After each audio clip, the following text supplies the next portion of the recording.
Salam Bapak, Ibu, Saudara, juga anak-anak yang terkasih dalam Tuhan Yesus Kristus. Selamat berjumpa kembali dalam kebaktian GKI Peterongan Semarang. Sesaat lagi kita akan bersama memulai kebaktian Pentakosta kita, tapi sebelumnya suatu hal yang perlu menjadi perhatian kita, yaitu berkaitan dengan pembatasan sosial yang masih terus diberlakukan oleh pemerintah pusat maupun pemerintah Kota Semarang. Maka kebaktian selama bulan Juni ini masih akan dilakukan secara online. Jemaat dapat mengikuti kebaktian melalui tayangan video di channel YouTube GKI Peterongan atau melalui audio streaming di radio.gkipeterongan.org atau melalui siaran radio Iktus 96,5 FM yang ada pada bulan Juni ini akan disiarkan pada pukul 17. Mari kita pakai setiap sarana untuk kita dapat beribadah dari tempat kita masing-masing. Marilah kita mempersiapkan hati mengikuti ibadah ini.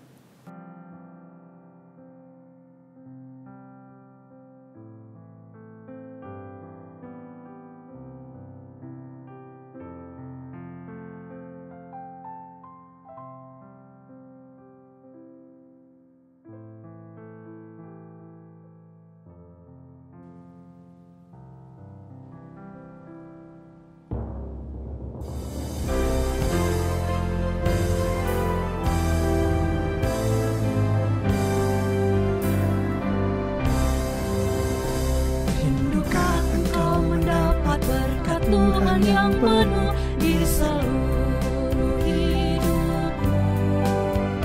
Mintalah kepada Bapamu yang janjinya teguh menyertai langkahmu. Roh Kudus terus meluapi hatimu, karena Tuhan berpesan, bawalah bejanamu. Roh Kudus terus meluapi hatimu,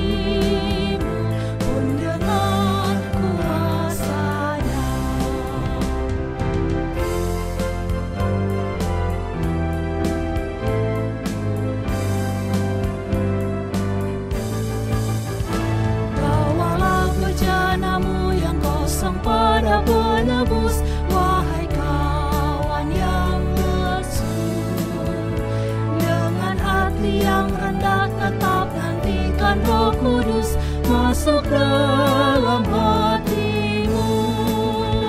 Roh Kudus terus meluapi hatimu, karena Tuhan berpesan, bawalah bejanamu. Roh Kudus terus meluapi hatimu, pun dengan kuasa-Nya. Saudara, bersama kita mengaku bahwa pertolongan kita adalah di dalam nama Tuhan yang menjadikan langit dan bumi. Amin.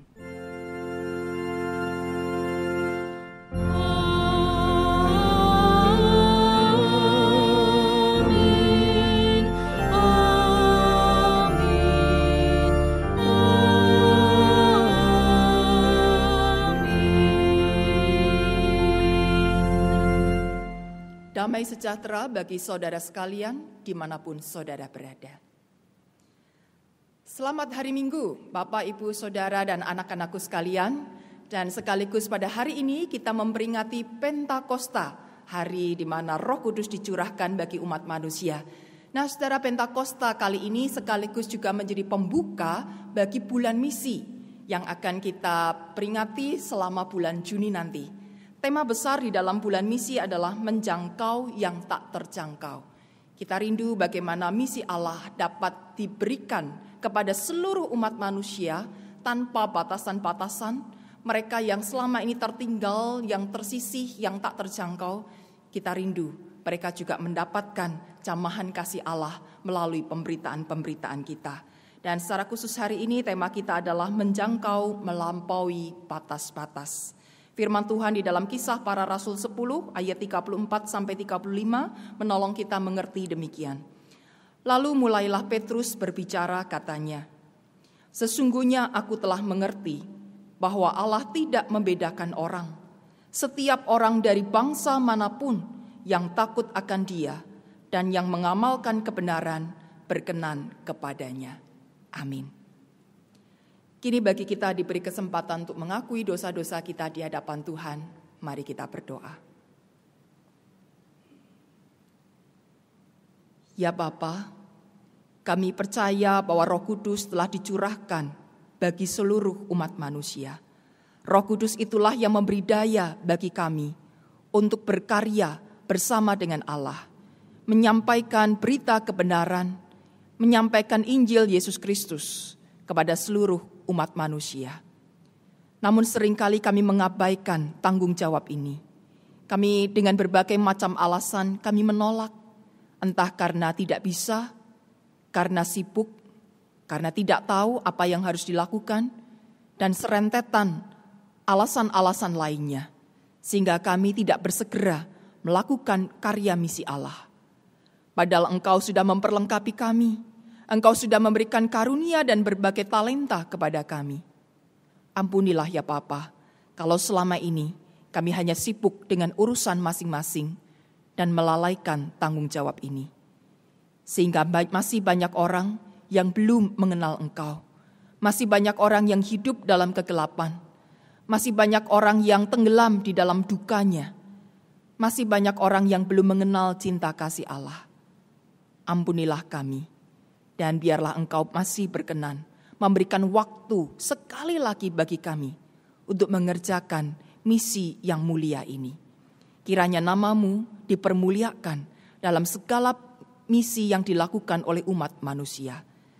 Ya Allah, jenguklah hati kami, basuhlah kami dengan darah-Mu yang kudus, dan tolonglah kami berubah menjadi pribadi yang Engkau kehendaki. Dalam nama Tuhan Yesus Kristus kami berdoa. Amin.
Roma pasal 5 ayat 15 menjadi berita anugerah bagi kita sekalian. Tetapi karunia Allah tidaklah sama dengan pelanggaran Adam. Sebab jika karena pelanggaran satu orang, semua orang telah jatuh di dalam kuasa maut, jauh lebih besar lagi kasih karunia Allah dan karunia-Nya yang dilimpahkannya atas semua orang karena satu orang, yaitu Yesus Kristus. Amin. Syukur pada Allah bahwa di dalam Kristus kita semua telah diampuni.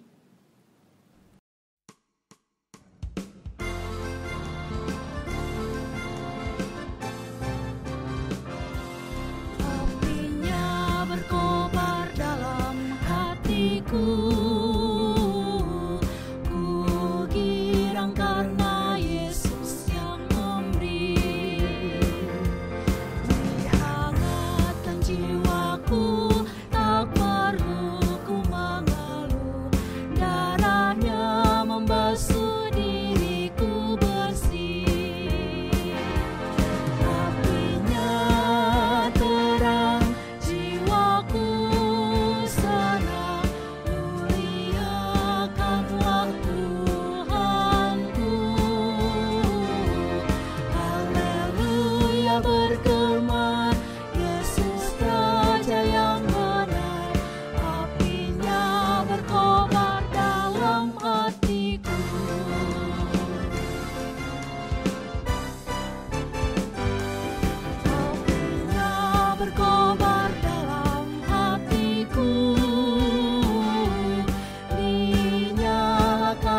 Biarlah kobaran api Tuhan yang juga membakar semangat kita untuk membaca dan merenungkan firman Tuhan.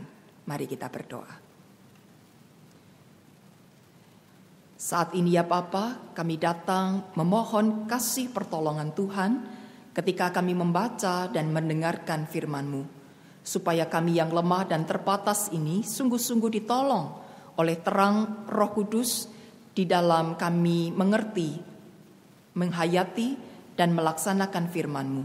Kiranya panggilan Tuhan selalu nyata dalam hidup kami melalui berita firman yang kami mengerti, dan biarlah Roh Kudus selalu memotivasi kami untuk mengerjakan semua bagian yang telah kami pahami ini.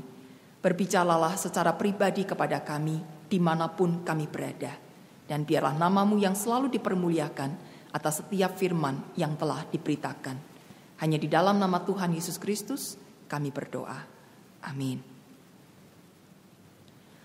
Bacaan firman Tuhan pada hari ini terambil dari Kisah Para Rasul 2 ayat 1 sampai 13. Kisah Para Rasul 2 ayat 1 sampai 13, demikian firman Tuhan.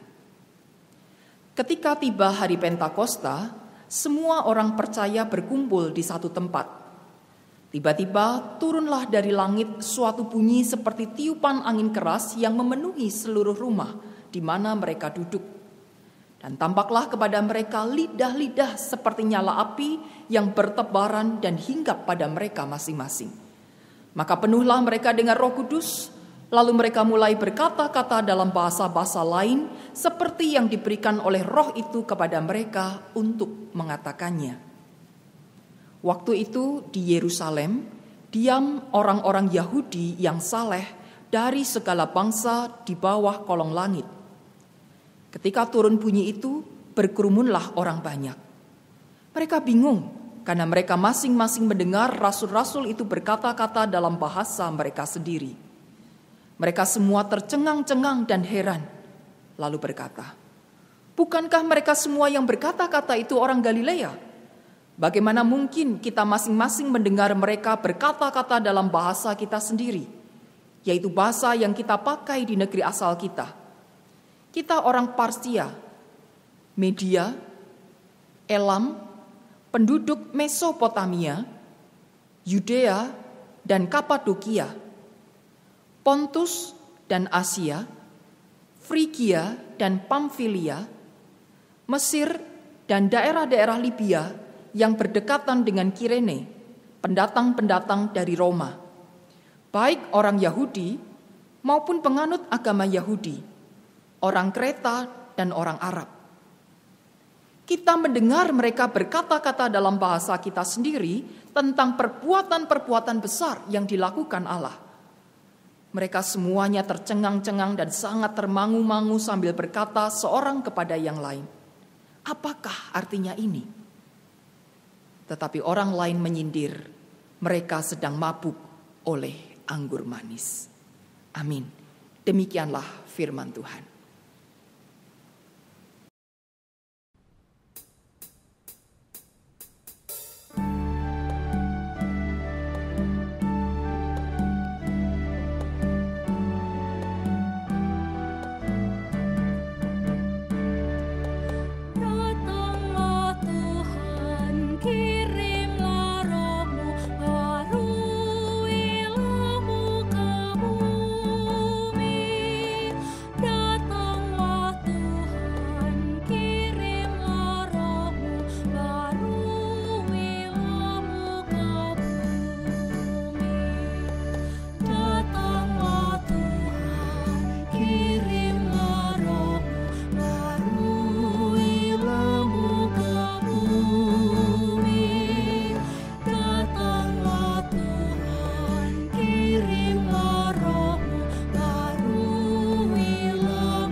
Saudara, pada umumnya orang Kristen memahami Pentakosta sebagai hari turunnya Roh Kudus.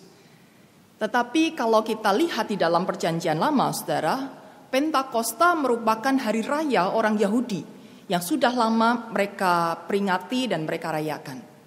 Dan pada saat Perjanjian Lama, umat belum mengenal istilah Roh Kudus. Nah, saudara, Pentakosta ini dirayakan 50 hari setelah hari raya roti tidak beragi atau yang kita kenal sebagai hari Paskah. Nah, mari kita melihat, saudara, apa yang menjadi perbedaan antara Pentakosta di Perjanjian Lama dan Pentakosta di Perjanjian Baru. Di dalam Perjanjian Lama, saudara, tradisi mengatakan Pentakosta ini merupakan saat Allah memberikan Taurat kepada umat Israel. Setelah umat Israel keluar dari Mesir, mereka berjalan 50 hari dan tibalah mereka di Gunung Sinai. Di Sinai itulah Tuhan memanggil Musa untuk naik ke atas gunung dan Tuhan memberikan Taurat kepada Musa untuk disampaikan kepada umat Israel. Dan saudara, kita melihat nuansa dari pemberian Taurat itu. Taurat sendiri berarti hukum. Maka orang Israel, penganut agama Yahudi, memandang Taurat sebagai hukum yang sakral, yang harus dijalankan. Dan sebagaimana hukum pada umumnya, kalau tidak dilakukan, maka akan mendapatkan hukuman atau sanksi. Dan Taurat ini menjadi belenggu bagi umat Israel. Mereka menjadi takut kalau tidak bisa melakukan. Pada masa Perjanjian Baru, saudara, pada satu kali Pentakosta, di mana orang Israel berkumpul di Yerusalem untuk merayakan hari raya tersebut, maka Tuhan berkenan mencurahkan Roh Kudus-Nya kepada para murid yang hadir pada saat itu. Jadi Perjanjian Lama, Pentakosta berarti pemberian Taurat, sedangkan pada Perjanjian Baru, Pentakosta berarti pencurahan Roh Kudus. Dan Roh Kudus tidak membelenggu umat manusia. Roh Kudus justru mencerahkan, menginspirasi, membebaskan. Roh Kudus bertujuan untuk menuntun umat manusia supaya tetap berada pada jalan yang benar, supaya tetap memegang hukum Tuhan, tapi bukan dengan ketakutan. Bukan melulu bertanya, ini benar atau salah, ini dosa atau tidak. Tetapi Roh Kudus menginspirasi, apa yang mesti saya kerjakan. Ketika Roh Kudus tinggal di dalam hati seseorang, maka Roh Kudus itulah yang menggerakkan baik pikiran, perasaan, dan perilaku seorang manusia tersebut, sehingga dia bisa melakukan apa yang baik menurut Allah, bukan menurut dunia atau menurut dirinya sendiri. Jadi saudara, kalau kita lihat di sini, Taurat dan Roh Kudus sama-sama menjadi pagar bagi umat manusia. Pagar supaya kita tidak melakukan hal yang salah. Pagar supaya kita tidak bertentangan dengan Allah. Tetapi kita akan melihat, saudara, kalau di rumah kita punya pagar. Pagar itu akan menjadi belenggu atau menjadi pintu keluar masuknya kita secara bebas. Kalau kita merasa pagar itu sebagai belenggu, maka kita akan takut keluar rumah. Karena sudah ada pagar, jadi saya tidak akan melangkah keluar dari pagar itu. Kita menjadi takut kalau keluar. Dan itulah nuansa hukum Taurat. Sedangkan Roh Kudus, saudara, dia juga menjadi pagar. Tapi kita tahu kapan saya harus keluar rumah, kapan saya harus masuk ke rumah. Kapan saya harus beraktivitas di luar sana, kapan saya harus beraktivitas di dalam rumah bersama keluarga. Tidak ada ketakutan untuk melakukan ini dan itu, karena kita mengerti waktu yang tepat, saat yang tepat, hal yang tepat untuk kita lakukan. Roh Kudus mencerahkan, menuntun, membebaskan, sedangkan nuansa dari Taurat adalah belenggu. Yang kedua, saudara, Perjanjian Lama mencatatkan Pentakosta ini sebagai hari raya persembahan panen. Orang-orang Israel yang datang merayakan Pentakosta, mereka harus membawa serangkaian korban. Ada yang bentuknya hasil-hasil bumi, dan juga ada yang bentuknya hewan-hewan ternak. Dan itu wajib hukumnya untuk dibawa saat mereka merayakan Pentakosta. Sayangnya, saudara, Tidak semua orang Israel bisa memenuhi hukum ini. Para murid contohnya, pada saat Pentakosta itu berlangsung, apa yang sedang dilakukan para murid? Kita ingat saudara, dari sejak Yesus naik ke surga, Yesus kasih pesan kepada para murid, berkumpullah di satu ruangan untuk menantikan apa yang kujanjikan kepadamu. Bagaimana mungkin para murid ini mencari hasil tanam-tanaman, mencari hewan-hewan ternak, sementara mereka harus terus mengurung diri di dalam kamar, di dalam sebuah ruangan. Ditambah lagi, saat itu mereka tidak bekerja, saudara. Sejak mereka mengikut Yesus, sejak Yesus itu mati dan bangkit, mereka tidak melakukan sebuah profesi untuk mendapatkan nafkah. Dari mana mereka mendapatkan uang untuk membeli barang-barang tersebut sebagai persembahan? Para murid tidak bisa melakukannya. Orang-orang Israel lainnya mungkin juga banyak yang tidak bisa melakukan. Sedangkan ketika Roh Kudus dicurahkan, pada saat itulah Roh Kudus memberi kemampuan kepada para murid untuk mengatakan bahasa-bahasa asing yang sebelumnya tidak mereka mengerti. Nah, untuk apa bahasa asing ini, saudara? Bahasa ini bukan untuk keren-kerenan. Bahasa ini bukan supaya saya terlihat lebih hebat. Tetapi bahasa ini dipakai untuk memberitakan perbuatan-perbuatan besar dari Allah. Kisah Rasul 2 ayat 11 mencatatkan demikian. Orang banyak yang berkumpul saat itu, mereka sama-sama menganut agama Yahudi. Tapi karena mereka sudah tersebar ke negara-negara yang lain, mereka berbahasa sesuai dengan negara di mana mereka tinggal. Sehingga ketika mereka datang ke Yerusalem, belum tentu mereka saling mengenal bahasa-bahasa itu satu dengan yang lain. Relasi, komunikasi satu dengan yang lain sangat-sangat terbatas karena perbedaan bahasa tersebut. Tetapi para murid hari itu bisa berkata-kata dengan seluruh bahasa yang ada pada saat itu, dan mereka menceritakan perbuatan Allah. Mereka menyaksikan pekerjaan-pekerjaan Allah. Dan inilah yang menjadi persembahan para murid di hari Pentakosta itu. Mereka tidak bisa membawa hasil panen, mereka tidak bisa bawa hewan ternak, tapi mereka membawa hidup mereka menjadi saksi Allah seperti yang diperintahkan sendiri oleh Allah. Ketika Rohku turun atasmu, kamu akan menerima kuasa dan kamu akan menjadi saksiku. Persembahan hidup ini bisa dilakukan oleh semua orang. Tergantung mau atau tidak. Bukan bisa atau tidak. Karena kemampuan itu diberikan oleh Roh Kudus. Jadi saudara, Pentakosta, Perjanjian Lama dan Perjanjian Baru sama-sama mengajarkan umat untuk memberikan yang terbaik bagi Allah. Tapi pada Perjanjian Lama, umat merasa terbeban untuk melakukannya kalau hidupnya sengsara. Kalau dia tidak punya apa-apa, kalau dia tidak punya sebanyak orang lain. Hukum ini hanya mencengkeram dan menakut-nakuti mereka.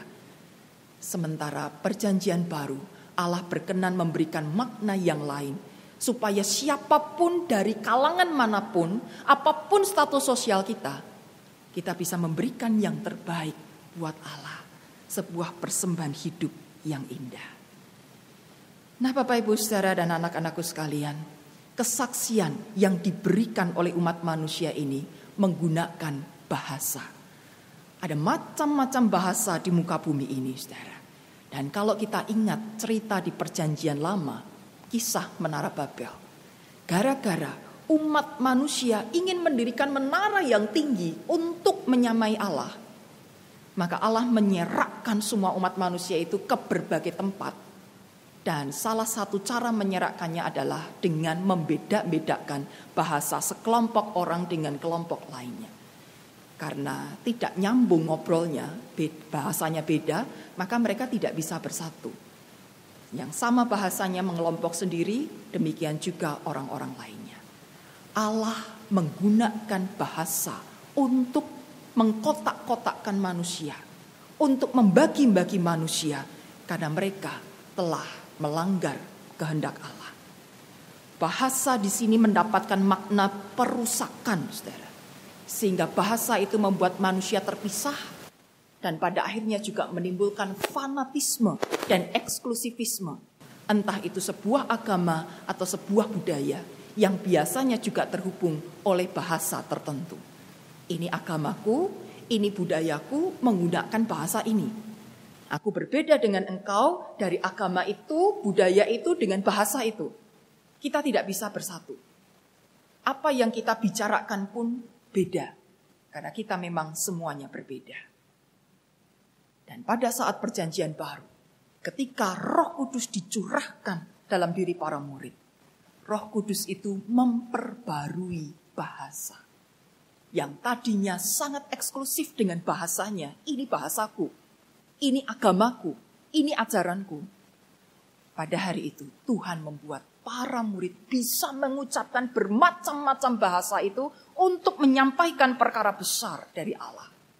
Bahasa itu menjadi pemersatu siapapun yang ingin mendengar tentang Allah, mereka bisa mendengar. Mereka tidak perlu belajar bahasa tertentu. Allah yang memampukan para murid untuk bicara dengan macam-macam bahasa itu sehingga siapapun yang rindu mendengar sapaan Allah, yang rindu belajar firman Tuhan, yang ingin merasakan cinta kasih Tuhan, mereka bisa mengerti sesaat itu juga. Karena bahasa dipakai oleh Allah untuk mempersatukan umat manusia. Bahasa-bahasa itu dipakai oleh Allah untuk menceritakan perbuatan-perbuatan besar. Dan saudara, tidak ada lagi batasan-batasan bagi umat manusia untuk mengerti siapa Allah. Nah saudara, kalau kita perluas, bahasa ini bukan sekedar bicara soal apakah ini bahasa Indonesia, bahasa Inggris, bahasa Yunani, bahasa Latin, bahasa Aram, dan seterusnya saudara. Tapi bahasa ini sangat universal. Bagi saudara-saudaraku yang tidak bisa mendengar, Allah pun berkenan menyediakan sebuah bahasa, yaitu bahasa isyarat.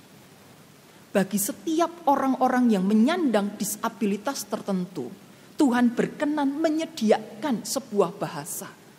Bahkan untuk mereka yang tidak bisa melihat, Tuhan sediakan huruf-huruf Braille supaya orang-orang ini pun bisa mengerti cinta kasih Allah. Dan kalau kita lihat di Indonesia, saudara, ada sebuah lembaga bernama Lembaga Alkitab Indonesia yang sampai hari ini masih bekerja untuk menerjemahkan Alkitab dalam berbagai bahasa suku. Kita tidak memaksa orang-orang yang tidak bisa berbahasa Indonesia untuk bisa mengerti bahasa itu dan membaca Alkitab dengan bahasa Indonesia. Allah sediakan bahasa-bahasa suku itu pun juga untuk mengerti firman Tuhan. Dan di berbagai macam belahan dunia, saudara, penterjemahan Alkitab masih terus dilakukan supaya semua orang dari berbagai kalangan bisa membaca firman Tuhan, bisa mendengar firman Tuhan, dan mengerti dari kemampuannya yang berbeda-beda itu. Tuhan berkenan memperbaiki bahasa, supaya kita tidak lagi hidup di dalam kegelapan, supaya kita tidak lagi hidup dalam ketakutan. Luar biasa. Saudaraku, tema kita adalah menjangkau, melampaui batas-batas. Dan Allah menggunakan bahasa supaya kita bisa melampaui batasan-batasan ini. Oleh karena itu yang mesti kita kerjakan adalah mengoptimalkan seoptimal mungkin penggunaan bahasa ini. Kita bisa menggunakannya untuk bercerita secara lisan, kita sampaikan kesaksian-kesaksian kita sampaikan firman Tuhan, kita sampaikan apa yang kita mengerti tentang Allah. Kalau Anda senang ngobrol, saudara, apalagi di masa sekarang ini mungkin pekerjaan tidak terlalu banyak, sehingga kita punya banyak waktu luang untuk telepon saudara-saudara kita atau teman-teman kita yang lama tidak jumpa. Selain kita tanya-tanya kabar, selain kita membicarakan soal kondisi negeri ini, mari kita juga bicara tentang pekerjaan Allah dalam kehidupan kita. Tentang pekerjaan Allah dalam negeri Indonesia. Tentang pekerjaan Allah di seluruh muka bumi ini, saudara. Sehingga orang tidak lagi melulu mendengar kabar-kabar yang buruk, dan membuatnya ketakutan, tetapi membuat kita bisa nyaman mendengar tentang kasih Allah. Nah, kalau kita tidak bisa bercerita, saya ini kalau ngomong kok rasanya bingung, gagap, tidak tahu harus cerita apa, kita bisa juga menulis. Apa yang kita tahu, kita kemukakan di dalam bahasa-bahasa tulisan. Atau kalau kita tidak juga bisa menulis, jangan khawatir, masih ada media yang lain. Kita bisa melukis, lukisan-lukisan yang menggambarkan keindahan alam ciptaan Tuhan. Lukisan yang menggambarkan peristiwa kasih Allah kepada umat manusia. Ide yang lain juga bisa kita tuangkan melalui fotografi. Banyak orang sekarang suka foto, saudara. Jangan cuma foto makanan-makanan. Ya. Kita makan di mana dan itu sangat lesat. Hari-hari ini kelihatannya foto-foto seperti itu sudah berkurang. Karena kita nggak bisa kumpul di rumah makan. Ya. Tapi kita tetap bisa memfoto kejadian-kejadian. Kita bisa foto sebuah peristiwa yang menggambarkan di mana Allah itu hadir. Allah itu memberikan pertolongan. Allah itu menyapa umat manusia. Gunakan semua bakat yang Tuhan sudah berikan. Anda bisa menyanyi, Anda bisa menari, apapun itu saudara, ekspresikan. Sehingga itu menjadi sebuah bahasa yang menyentuh pribadi-pribadi yang membutuhkan jamahan kasih Allah.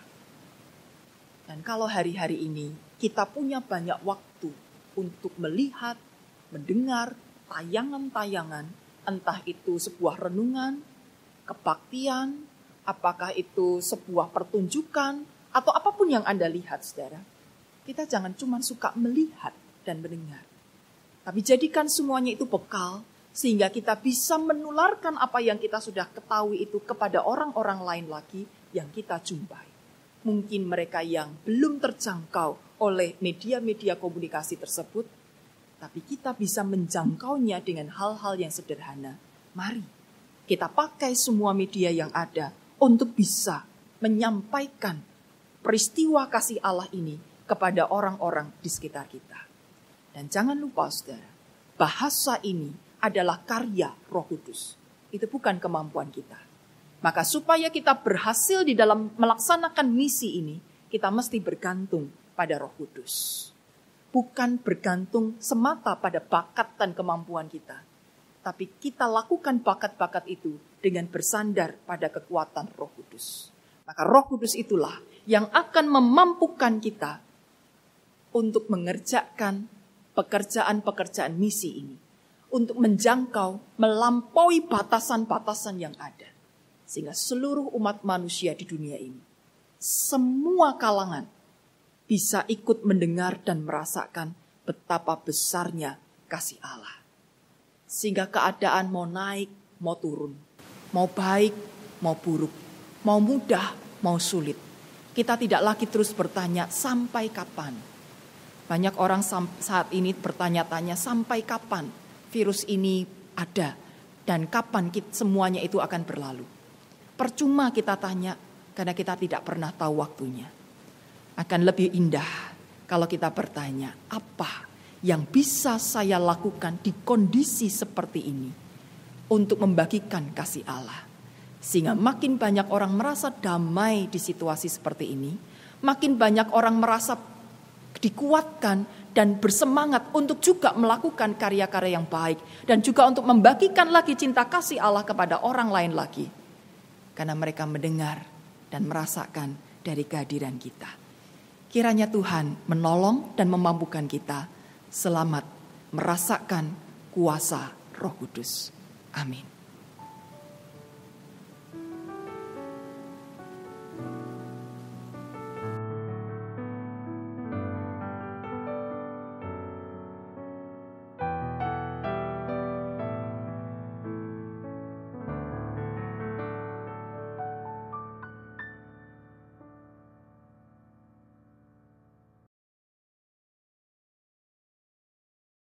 Marilah kita dengan hati yang terarah kepada Kristus, kita ikrarkan kembali janji baptisan kita menurut pengakuan iman rasuli yang berbunyi demikian. Aku percaya kepada Allah Bapa yang Maha Kuasa, Khalik langit dan bumi, dan kepada Yesus Kristus anaknya yang tunggal Tuhan kita, yang dikandung daripada Roh Kudus, lahir dari anak darah Maria, yang menderita sengsara di bawah pemerintahan Pontius Pilatus, disalibkan, mati dan dikuburkan, turun ke dalam kerajaan maut. Pada hari yang ketiga, bangkit pula dari antara orang mati, naik ke surga, duduk di sebelah kanan Allah, Bapa yang Maha Kuasa, dan dari sana ia akan datang untuk menghakimi orang yang hidup dan yang mati. Aku percaya kepada Roh Kudus, gereja yang kudus dan am, persekutuan orang kudus, pengampunan dosa, kebangkitan orang mati, dan hidup yang kekal. Amin. Saudaraku yang terkasih, hari ini seharusnya kita bersama merayakan sakramen perjamuan kudus, sebagaimana biasanya pada saat Pentakosta. Perjamuan kudus yang merupakan tanda sekaligus pengingat akan peristiwa ketika Yesus menyerahkan dirinya bagi keselamatan seluruh dunia. Dalam tindakan simboliknya pada perjamuan malam terakhir dan ketika ia sungguh-sungguh mewujud nyatakan dalam kematian, kebangkitan, dan kenaikannya ke surga. Yesus pergi, tidak meninggalkan kita sebagai yatim piatu.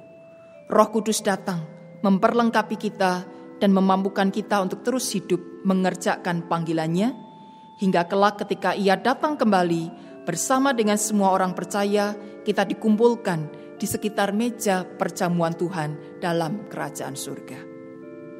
Namun di tengah situasi pandemi COVID-19 ini, kita tidak lagi dimungkinkan untuk berkumpul bersama di ruang ibadah ini.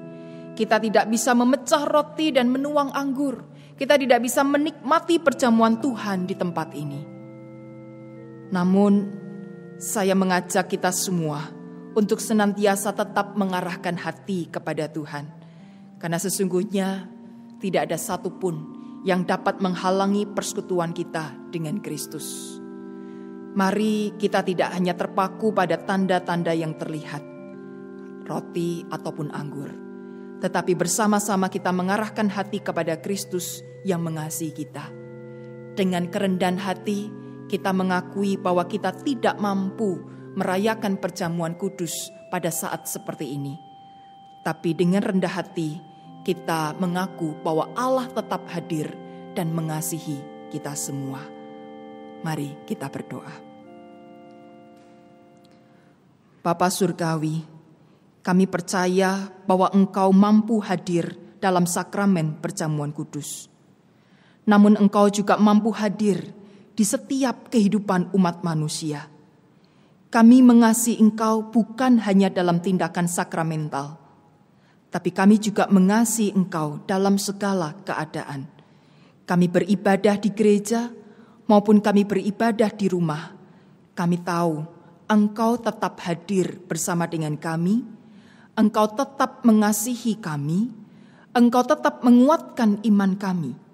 Sekalipun kami tidak melihat tanda roti dan anggur, tapi iman kami tidak bergantung pada tanda-tanda lahiriah tersebut, melainkan iman kami terarah kepada Kristus yang senantiasa hadir melalui suka dan duka yang kami jalani, melalui keberhasilan dan kegagalan, melalui kehadiran orang-orang terkasih, maupun di dalam peristiwa duka cita.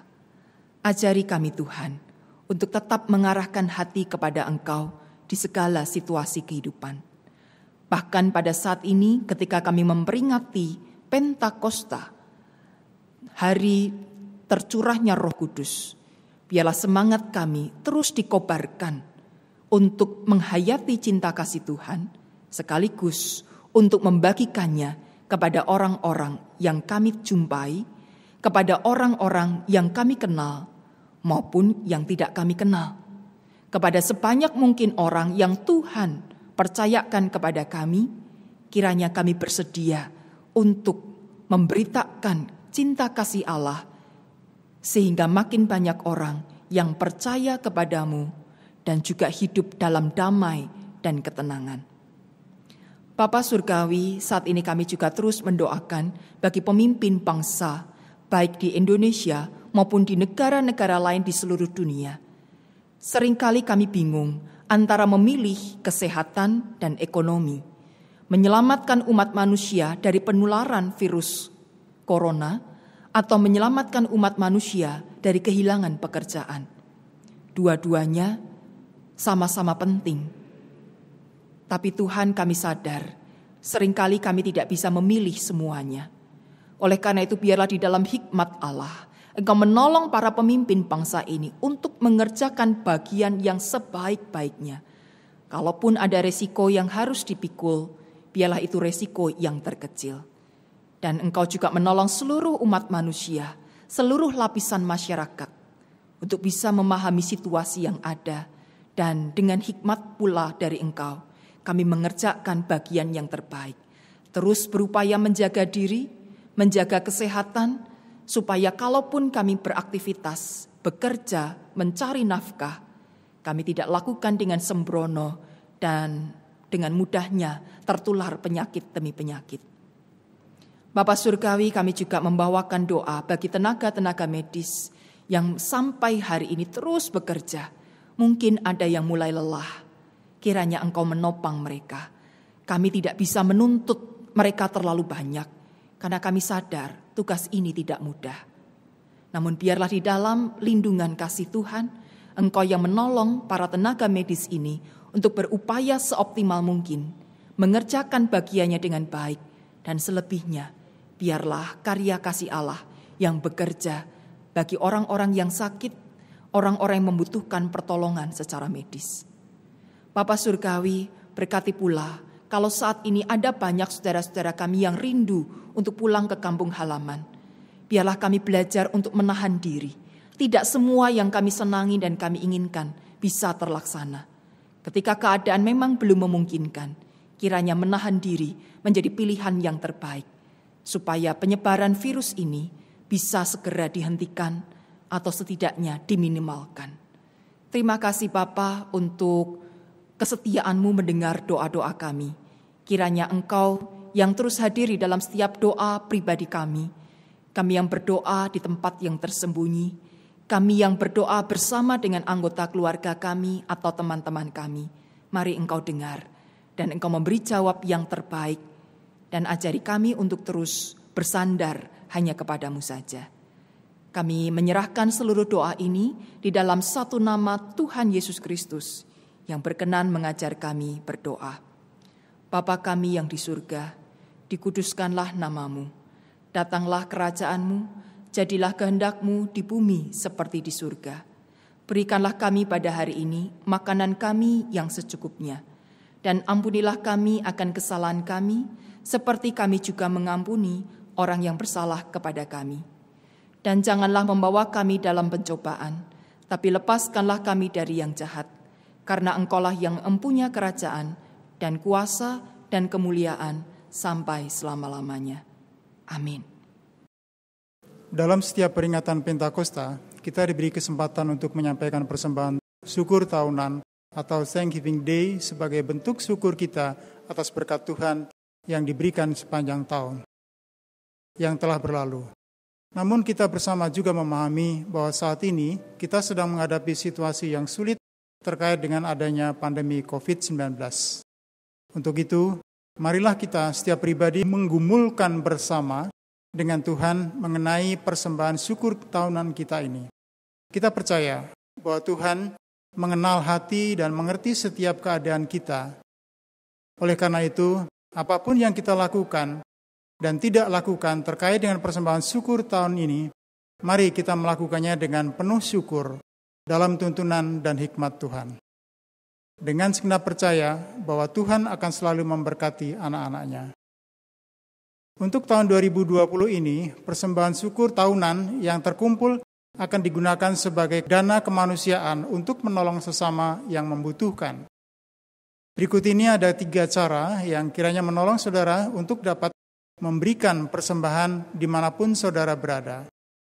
Yang pertama, melalui transfer ke rekening bank masing-masing, baik untuk Jemaat GKI Peterongan, Bakal Jemaat Karanggawang, dan Bakal Jemaat Pudak Payung. Yang kedua, melalui scan QRIS. Bagi saudara, penggunaan aplikasi layanan keuangan digital, saudara bisa memberikan persembahan tersebut melalui scan QRIS yang tersedia. Dan yang ketiga, melalui amplop persembahan. Saudara bisa menyiapkan persembahan saudara dalam amplop kemudian memasukkannya ke dalam kotak persembahan yang disediakan di kantor tata usaha gereja. Sebagai pengingat, untuk kita semuanya, saya akan bacakan nats yang saya ambil dari 1 Tawarikh 16 ayat 29 yang demikian bunyinya. Berikanlah kepada Tuhan kemuliaan namanya, bawalah persembahan dan masuklah menghadap Dia, sujudlah menyembah kepada Tuhan dengan berhiaskan kekudusan. Saudara, hidup memang tidak selalu mudah. Kadang kita merasa terbatas dan bahkan mungkin tidak bisa apa-apa. Tapi percayalah bahwa Allah tidak pernah menuntut kita melampaui batas kemampuan kita. Tetaplah lakukan yang terbaik. Tetap kerjakan apa yang Tuhan percayakan kepada kita. Tetaplah bersedia menjadi saluran berkat Tuhan bagi saudara-saudara kita. Jadilah berkat.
Saudara, mari kita mengerahkan hati kepada Tuhan dan terimalah berkat-Nya. Allah sumber segala kasih karunia yang telah memanggil saudara dalam kemuliaan-Nya kepada Yesus Kristus akan melengkapi, meneguhkan, menguatkan dan mengokohkan saudara. Dialah yang empunya kuasa sampai selama-lamanya. Amin.